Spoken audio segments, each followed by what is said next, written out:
আসিয়া আলা মারাকিল ফালাহ, ওখানে বলা হয়েছে মাল্লাম তাবলাগহু দাওয়াতুল ইসলাম, যে ব্যক্তির কাছে ইসলামের দাওয়াত পৌঁছে নাই, আও বালাগাহু মুসাব্বাসান, অথবা দাওয়াত পৌঁছেছে কিন্তু বিভ্রান্তি সহ।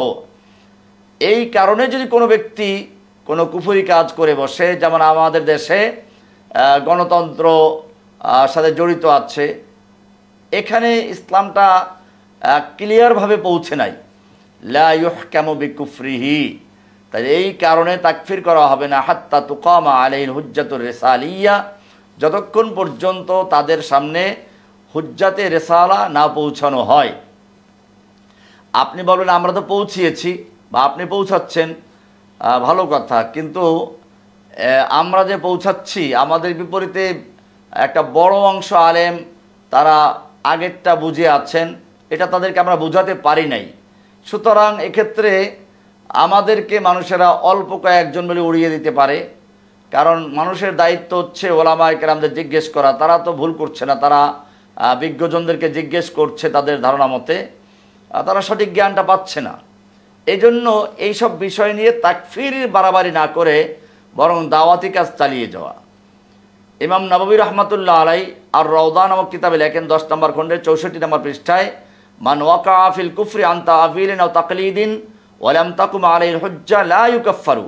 মান ওয়াকা ফিত তাকফিরে, যে ব্যক্তি তাকফিরে লিপ্ত হয়েছে, কুফরে লিপ্ত হয়েছে, ফিল কুফর আন তা'বিলিন, কোন তাবিলের কারণে, আও তাকলিদিন, অথবা কাউকে অনুসরণ করার কারণে, যেটা আমাদের দেশে রয়েছে, ওয়া লাম তাকুম আলাইহিল হুজ্জা, এবং তার বিরুদ্ধে সঠিক দলিল যথাযথভাবে উপস্থাপন করা যায়নি, বোঝানো সম্ভব হয়নি, লা ইউকাফফারু। এই কারণে যদি কোনো ব্যক্তি এরকম কুফরিতে লিপ্ত হয়ে যায়, তাকে তাকফির করা যাবে না। এরকমভাবে মালিকি মাযহাবের আল ফুরুক নামক কিতাবে বলা হয়েছে 4 নম্বর খণ্ডের 194 পৃষ্ঠায়, মান ওয়াকা ফি কুফরিন আন জাহলিন ওয়া লাম ইউবায়্যান লাহু আস-সাওয়াব ফাহুয়া ফি হুকমিল মাযুর।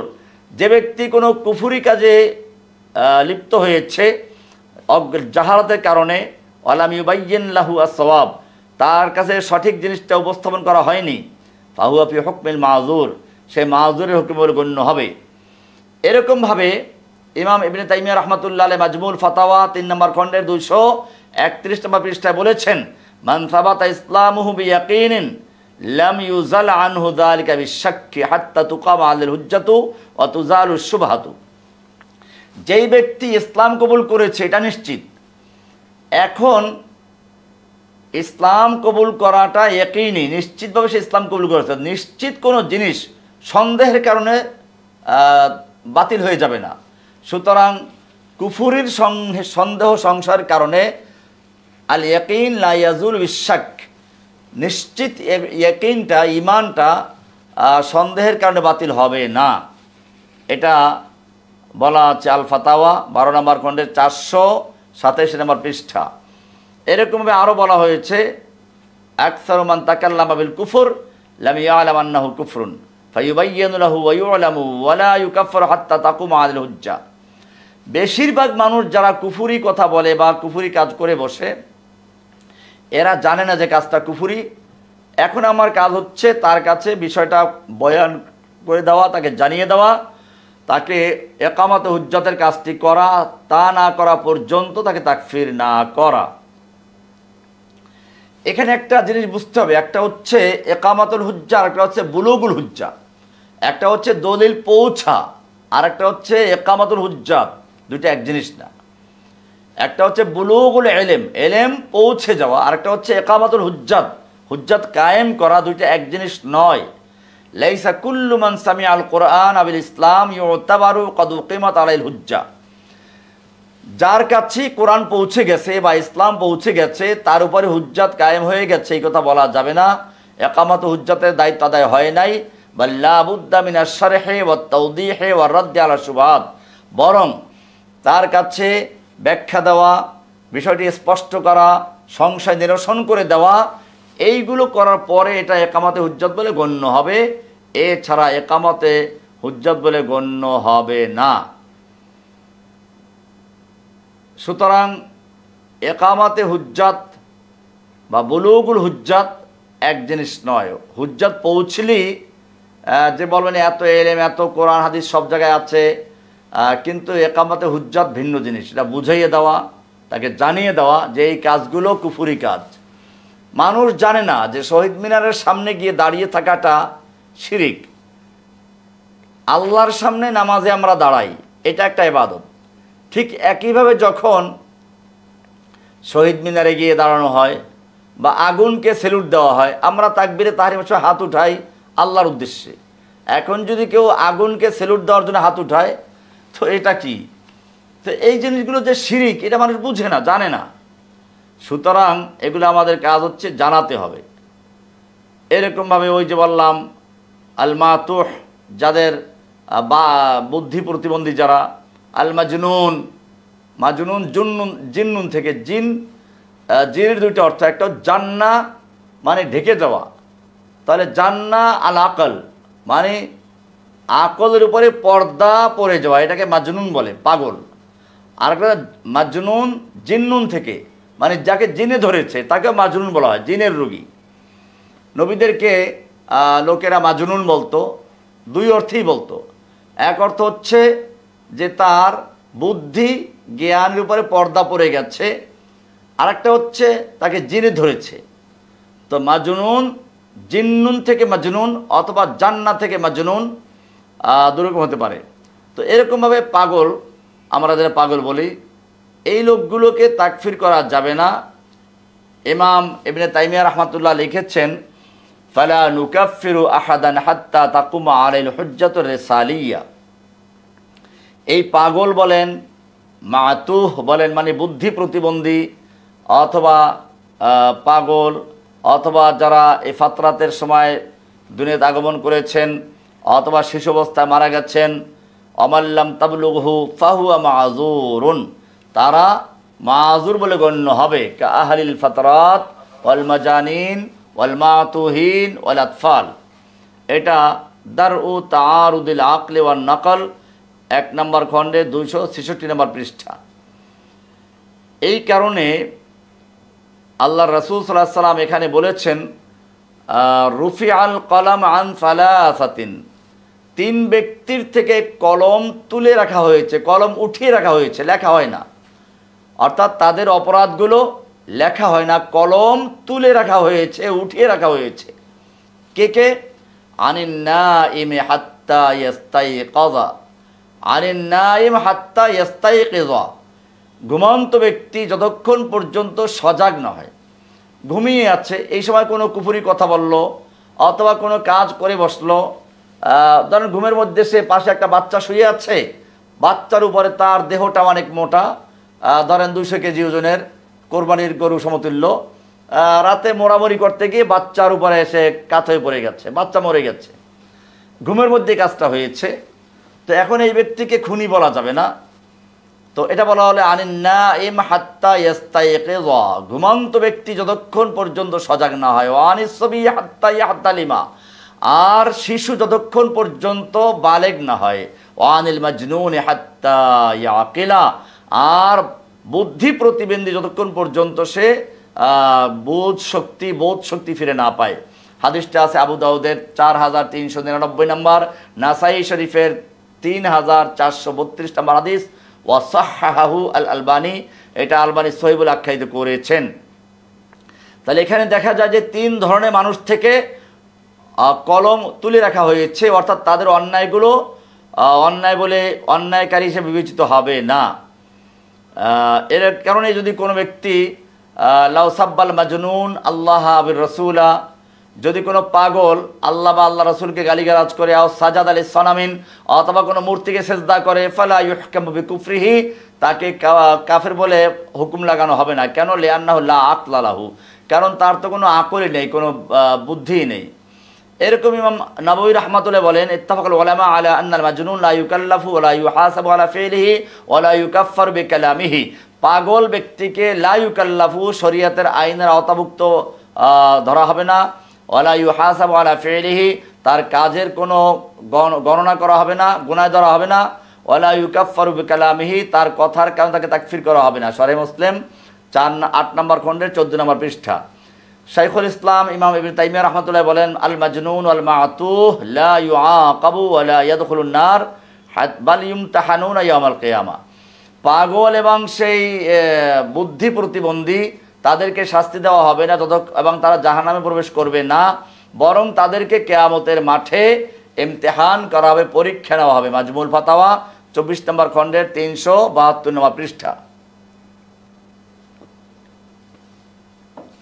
এমনিভাবে মান মাতা ফিল ফাতরাতে বাইনা ঈসা ওয়া মুহাম্মদ সাল্লাল্লাহু আলাইহি ওয়াসাল্লাম, ঈসা নবীর পরে আমাদের নবীর আগে যারা দুনিয়ায় এসে মারা গেছে, যাদের কাছে দাওয়াত পৌঁছে নাই, মান মাতা ওয়ালাম তাবলুগহু দাওয়াতু নবিয়্যিন, যেমত অবস্থায় মারা গেছে যার কাছে কোনো নবীদের দাওয়াত পৌঁছে নাই, ওয়ালা আলিমা বিল হক্কে, সত্যকে সে জানার সুযোগ পায় নাই, ওয়া কানা মুওয়াহহিদান আও জাহিলান, সে মুওয়াহিদ ছিল অথবা জাহেল ছিল, ফাহুয়া মিন আহলিল ফাতরা, সে ফাতরা ওয়ালা গণ্য হবে।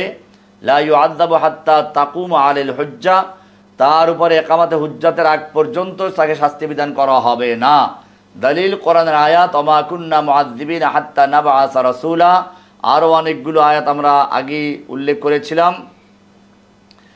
এ প্রসঙ্গে রাসূল সাল্লাল্লাহু আলাইহি ওয়াসাল্লাম বলেন, হাদিসটা মুসনাদে আহমদের 16,344 নম্বর হাদিস, তবরানীতে আছে, এবং এই হাদিসটাকে ইবনে কাসির তার তাফসিরে সহিহ বলে আখ্যায়িত করেছেন। আলবানী এটাকে সিলসিলাতুল আহাদিস আস-সহিহার ভিতরে 1434 নম্বর হাদিস উল্লেখ করেছেন। আরবাআতুন ইয়াহতাজ্জুনা ইয়াউমাল কিয়ামা, 4 প্রকারের মানুষ কিয়ামতের মাঠে আল্লাহর কাছে যুক্তি দাঁড় করাবে, তারা আল্লাহর কাছে তর্ক করবে। কি? রজুলুন মাতা ফিল ফাতরা, এক ওই ব্যক্তি যে ফাতরাত 2 নবীর মধ্যবর্তী সময় মারা গেছে। অরজুলুন আসাম্মু, আর একজন হচ্ছে সে যে বধির, কানে শোনে নাই, পড়তেও জানে না, কানে শোনে নাই। অরজুলুন আহমাক, আরেকটা হলো বুদ্ধি প্রতিবন্ধী, বোকা। অরজুলুন হারিমুন, আর ওই ব্যক্তি যে একেবারে বৃদ্ধ, বয়োবৃদ্ধ, এমন যে ভালো মন্দ বুঝার মতো ক্ষমতা তার ছিল না। সুম্মা ক্বালা ফায়াখুযু মিসাকাহুম, তো এরকম লোকেরা কিয়ামতের মাঠে আল্লাহর কাছে বলবে যে, এই পাগল বলবে যে আল্লাহ তোমার নবী গেছিল, রসুল গেছিল, কিন্তু আমাদের তো জ্ঞান ছিল না, বুঝি নাই আমরা। শিশু বলবে, আল্লাহ আমরা তো তোমার নবী গেলেও আমরা শিশু অবস্থা মারা গেছি, আমাদের কি দোষ? এরকমভাবে যে 2 নবীর মাঝখানে মারা গেছে সে বলবে, আল্লাহ আমাদের কাছে কোনো নবী যায় নাই। তো আল্লাহ বলবেন, আচ্ছা যদি তোমাদের কাছে রসুল যেত তাহলে কি তোমরা আমার আনুগত্য করতে? তো বলবে, হ্যাঁ অবশ্যই করতাম। তো আল্লাহ তাআলা কোনো একজন লোক ফেরেশতা পাঠাবেন যে যাও এদেরকে বলো আল্লাহর নির্দেশ, জাহান্নামে তোমরা ঝাঁপ দিয়ে পড়ো। ফায়াখুযু মিসাকাহুম লায়ুতিআন্নাহু, আল্লাহ তাদের থেকে অঙ্গীকার নেবেন যে তারা যদি দুনিয়াতে রাসূল পেত তাহলে অবশ্যই আল্লাহর ইতাআত করত, আনুগত্য করত। ফায়ুরসিলু ইলাইহিম রাসূলান, আল্লাহ তাআলা তাদের কাছে একজন রাসূল পাঠাবেন, ফেরেশতা পাঠাবেন বা রাসূল পাঠাবেন, এই হুকুম জারি করে, আনিদখুলু আন-নার, তোমরা সবে জাহান্নামে গিয়ে প্রবেশ করো। ক্বালা ফাওয়াল্লাযী নাফসু মুহাম্মাদ বিয়াদিহি, আল্লাহ রাসূল সাল্লাল্লাহু আলাইহি ওয়াসাল্লাম বলেন, ওই আল্লাহর কসম যার হাতে আমার জীবন, লাউ দাখালুহা, যদি তারা ওই আল্লাহর নির্দেশ পেয়ে আগুনে ঝাঁপ দিত, লাকানাত আলাইহিম বারদাও ওয়া সালামা, তাহলে আগুন তাদের জন্য শীতল হয়ে যেত, আরামদায়ক। এখন এখানে অন্য হাদিসে ব্যাখ্যা আছে যে এখানে 3 রকম হয়ে যাবে মানুষেরা। একদল মানুষ ছাগল যেরকম সামনে টান দিলে 2 পা সামনে দিয়ে দাঁড়ায়, খামি দেয়, পা ছেঁচড়ে যায়, মাটি তুলে যায়, তারপরেও সে সামনে বাড়ে না, পিছনে গিয়ে বাড়ি মারলে এক এক দিয়ে দৌড় দেয়, এরকম ছাগলের মতো অবস্থা হবে এক দলে। আর এক দল তারা আল্লাহর নির্দেশ পাওয়া মাত্র আগুনে ঝাঁপ দিয়ে পড়বে গিয়া, আর এক দল একটু দৌড় দিবে, আবার তারা পিছনে পিছনে তাকাবে। আল্লাহ তাআলা 3 গ্রুপকে ডাকবেন, ডেকে বলবেন, যারা একেবারে ছাগলের মতো খামি দিয়ে দাঁড়িয়েছিল, তোমাদের প্রতি আমার নির্দেশ ছিল, আমার রাসূল তোমাদেরকে বলল আল্লাহর নির্দেশ আগুনে ঝাঁপ দেওয়ার জন্য কেন দাও নাই? তারা বলবে, ওই যুক্তি পেশ করবে যে আমরা তো অন্যায় করি নাই, অন্যায় করার সুযোগ পাই নাই, কেন আমরা জাহান্নামে যাব? ওরা তো শাস্তির জায়গা অপরাধীদের জন্য, আমরা তো অপরাধ করি নাই। আল্লাহ বলেন, দুনিয়ায় গেলেও তোমরা এই কেন করতে, কেবল আপত্তি করতে, কেন এটা করব, কেন ওটা করব, তোমরা এই কারণেই জাহান্নামে যাবে, আমার নির্দেশকে অমান্য করেছ। যারা জাহান্নামে ঝাঁপ দিয়ে পড়লো তাদেরকে বলবে তোমরা এই কাজটা কেন করেছো? বলে আপনার নির্দেশ, আগুন শাস্তির জায়গাতে আমরা জানি, কিন্তু আপনার নির্দেশ পালন করতে আমরা বাধ্য, তাই ঝাঁপ দিয়েছি। আল্লাহ বলুন তোমরা দুনিয়ায় গেলো এই কাজটাই করতে, তোমরা জান্নাতে চলে যাও। আর যেই লোক গ্রুপটা দৌড় দিয়ে আবার পিছনে তাকাচ্ছে, তাদের ব্যাপারে আল্লাহ জিজ্ঞেস করবেন, তারা বলবে আল্লাহ আমরা জানি যে আপনার হুকুম মানতে আমরা বাধ্য, আমরা এও জানি আপনি রহমান রহিম দয়ালু, আপনি আমাদেরকে জাহান্নামে ঠেলে দিবেন এইটা আমরা বিশ্বাস করি নাই, আপনি ডাক দিবেন সেই জন্য দৌড় পিছন তাকাচ্ছিলাম। তো আল্লাহ বলুন দুনিয়ায় গেলেও তোমরা এমনটাই করতে, তোমরা হয়তো অন্যায় করতে আবার তওবাও করতে, তোমাদেরকে আমি ক্ষমা করে দিলাম। তো যাই হোক, এখন এটা হচ্ছে এই 3 শ্রেণীর লোকদের কথা। এখানে একটা বিষয় আমি উল্লেখ করতে চাই, সেটা হচ্ছে এই আল্লাহর নবীর আব্বাও এই, আচ্ছা আমার ওই আগের কথাটার দলিল আছে আরও, সেখানে আছে আল ইমাম ইবনুল কাইয়িম রহমতুল্লাহ বলেছেন আতফাদুল মুশরিকিন ওয়াল মাজানিন ও আহদুল ফাতরা ইমতাহুনা ফি আরসাতিল কিয়ামা, যে মুশরিকিনদের শিশুরা বাচ্চারা যারা মারা যায়, পাগল লোকেরা এবং 2 নবীর মাঝখানে ফাতরাতের সময় যারা মারা যায়, ইমতাহানুনা ফি আরসাতিল কিয়ামা, তাদেরকে কিয়ামতের ময়দানে পরীক্ষা করা হবে। ফামান আতা দাখালাল জান্নাহ, যারা সেখানে আল্লাহর নির্দেশ পালন করবে, আতাআত করবে, তারা জান্নাতে প্রবেশ করবে। তারিকুল হিজরাতাইন সাফা নাম্বার 396। এখন প্রশ্ন হচ্ছে যে আমাদের প্রিয় নবী মুহাম্মদ সাল্লাল্লাহু আলাইহি সাল্লামের আব্বা আম্মা এরাও তো ফাতরাতে মারা গেছেন, তারা জান্নাতি না জাহান্নামী? এক্ষেত্রে আল্লাহ নবীর আব্বার নাম ছিল আব্দুল্লাহ ইবনে আব্দুল মুত্তালিব, আল্লাহ নবীর জন্মের পূর্বেই মারা গেছেন। আল্লাহর নবীর মায়ের নাম ছিল আমেনা বিনতে ওয়াহাব, তিনি আবওয়া নামক জায়গা যেটা মক্কা মদিনার মাঝখানে, আল্লাহ নবীর বয়স যখন 6 বছর ছিল তখন সে ওখানে মারা যায়। এই দুজনই মারা যায় আল্লাহর নবীর নবুয়ত প্রাপ্তির আগে, তারা নবীর দাওয়াতও পায় নাই, তাদের কাছে দাওয়াত পৌঁছেও নাই। এখন কোরআনের বিধান হচ্ছে আল্লাহ বলছেন ওমা কুন্না মুআযযিবিনা হাত্তা নাবআসা রাসূলা, আমি রাসূল প্রেরণ করা ছাড়া কারো শাস্তি বিধানকারী নই। এটা একটা মূলনীতি এবং এটা বড় আসলুন আযীমুন ইনদা আহলিস সুন্নাহ, যে আল্লাহ তাআলা কাউকেই রাসূল পাঠানোর মাধ্যমে ইকামাতে হুজ্জাত করা ছাড়া শাস্তি বিধান করবেন না। সুতরাং যারা ফাতরাত অবস্থায় মারা গেল তারা নিশ্চিত জাহান্নামী বলা যায় না। অপরদিকে একটা হাদিস যেটা আনাস ইবনে মালিক রাদিয়াল্লাহু তাআলা আনহু থেকে বর্ণিত, আন্না রাজুলান ক্বালা ইয়া রাসূলুল্লাহ আইনা আবি, একটা লোক এসে আল্লাহ রাসূলকে জিজ্ঞেস করে ইয়া রাসূলুল্লাহ আমার আব্বা কোথায়? সে মারা গেছে জাহিলি যুগে, তো তিনি কোথায় আছেন? ক্বালা ফিন নার, আল্লাহ রাসূল বললেন যে সে জাহান্নামে আছে, আগুনে আছে। ফালাম্মা আদবারা, যখন লোকটা যাচ্ছিল আল্লাহ রাসূল ডাক দিলেন, দাআহু ফাকালা ইন্না আবি ওয়া আবাকা ফিন নার, আমার বাবা এবং তোমার বাপ জাহান্নামে আছে। এটা মুসলিমের হাদিস 203 নম্বর হাদিস। এই হাদিসের কারণে অনেকেই সোজা বলে দেয় যে আল্লাহর রাসূলের আব্বা আম্মা জাহান্নামী, হাদিসে আছে যেহেতু। কিন্তু এখানে মুহাদ্দিসিনদের বক্তব্য হচ্ছে যে এই হাদিসটা হয়তো আল্লাহ রাসূল সাল্লাল্লাহু আলাইহি সাল্লামকে জানাবার আগে, অর্থাৎ এই আয়াত ওমা কুন্না মুআযযিবিনা হাত্তা নাবআসা রাসূলা, আমি কোনো জাতিকে শাস্তি বিধানকারী নই রাসূল প্রেরণ করা ছাড়া, এই ঘটনার আগের ঘটনা। অর্থাৎ আল্লাহ রাসূলের আব্বা আম্মা সম্পর্কে জানানো হয় নাই তখন, কিন্তু যখন এই আয়াত নাযিল হয়ে গেল তখন এটা নিশ্চিত হয়ে গেল যে তারাও কিয়ামতের মাঠে পরীক্ষার সম্মুখীন হবেন। এই কারণে আল্লাহ তাআলা চাইলে তাদেরকে ক্ষমা করে দিতেও পারেন যদি তারা ওখানে পরীক্ষায় উত্তীর্ণ হন। সুতরাং এই ব্যাপারে আহলুস সুন্নাহ ওয়াল জামাআর যারা বিচক্ষণ তাদের বক্তব্য হচ্ছে আল্লাহর রাসূলের আব্বা আম্মা সম্পর্কে এরকম প্রশ্ন আসলে আর তাওয়াক্কুফ, সেক্ষেত্রে কোনো মন্তব্য করা থেকে নিজেকে স্থগিত রাখা। কারণ দুই দিকে আয়াত, একদিকে কোরআনে আয়াত আছে আরেকদিকে হাদিস আছে। আয়াতে স্পষ্ট বলা আছে আল্লাহ তাআলা বলছেন আমি কোনো জাতিকে শাস্তি বিধান করি না রাসূল পাঠানো ছাড়া। এছাড়া ওই বিষয়টা ছিল একটা তাৎক্ষণিক বিষয়। এছাড়া ওখানে হাদিসে আরও অনেক ব্যাখ্যা আছে, যে এখানে ফিন্নার বলছেন চিরস্থায়ী জাহান্নামী কিনা তা তো বলেন নাই। কাজেই যেখানে এতগুলো সুযোগ আছে সেইখানে সরাসরি বলে দেওয়া যে হাদিসে আছে আল্লাহ রাসূল আব্বা আম্মা জাহান্নামী, আপনি আয়াতের দিকে লক্ষ্য করলেন না, এটা ইনসাফ না। তাদেরকে অপরাধ এটাই যে তারা আল্লাহ রাসূলের আব্বা আম্মা তাই জাহান্নামে যাবে, আর অন্যরা আর রাসূলের আব্বা আম্মা না, তাই জাহান্নামে যাবে না, তাদের ব্যাপারে চুপ চুপ থাকবো? বিষয়টা ভাবতে হবে। আরও কিছু বিষয় দেখা যায়, আমি প্রায় বলে থাকি যে কিছু লোক আছে যখন ইয়াজিদের প্রসঙ্গ আসে তখন বলে জান্নাতি। কারণ ওই যে উম্মে হারাম বিনতে মিলহানের হাদিস আছে যে ওই সেই নৌপথে যুদ্ধ করার ঘটনাটা, তারা লক্ষ্য করলো না যে ইয়াজিদ আল্লাহর রাসূলের নাতি হোসাইন রাদিয়াল্লাহু তাআলা আনহু যে কুফার দিকে যাচ্ছেন, সেই সময় নোমান ইবনে বশিরকে বরখাস্ত করে তার জায়গায় ওবায়দুল্লাহ ইবনে জিয়াদের মতো একজন স্বৈরাচারী খুনি একে নিয়োগ দিল।